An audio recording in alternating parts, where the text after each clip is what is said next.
आपने कभी सोचा है कि जब देश में कोई आपदा या अचानक से कोई महामारी फैल जाती है तो सरकार पैसे कहाँ से लाती है? क्योंकि बजट तो साल में एक बार बनता है और बजट बनाते वक्त तो सरकार को ये पता नहीं होता कि कब कौन सा आपदा आएगा।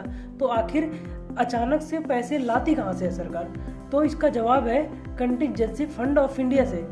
ये एक इमरजेंसी फंड है जिसे संविधान के अनुच्छेद 267(1) के तहत बनाया गया था। ये वैसे तो भारत के राष्ट्रपति के अधीन होता है, लेकिन व्यवहारिक तौर पर इसका संचालन फाइनेंस सेक्रेटरी यानी वित्त सचिव करते हैं। इसे 1950 में बनाया गया था। उस समय इसमें सिर्फ 5 करोड़ की धनराशि रखी जाती थी, पर 2005 में इसे बढ़ा करके 500 करोड़ रुपए कर दिया गया था, जिसे कोविड के बाद जब सरकार को ये समझ में आया कि 500 करोड़ की धनराशि काफ़ी कम है, तो 2021 में इसे 500 करोड़ से बढ़ा करके 30,000 करोड़ कर दिया गया था। इसका मकसद होता है आपातकालीन खर्चों में सरकार को तुरंत पैसा मिल सके।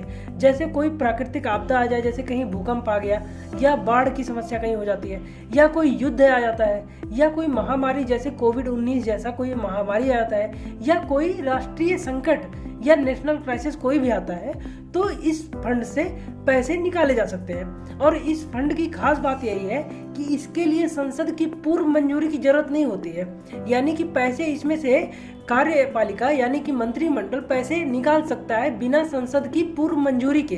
पर उस समस्या से निपटने के बाद इसे वापस संसद के सामने रखना पड़ता है मंत्रिमंडल को, और इसे फिर से रिफिल किया जाता है। उसके साथ साथ इसका कहाँ कैसे खर्च हुआ है उस पर चर्चा करके इसे फिर से रिफिल किया जाता है। तो ये एक तरह से सरकार का तुरंत निकालने वाला इमरजेंसी वॉलेट होता है, जिससे वो बिना देर किए किसी काम में पैसे ला सकते हैं।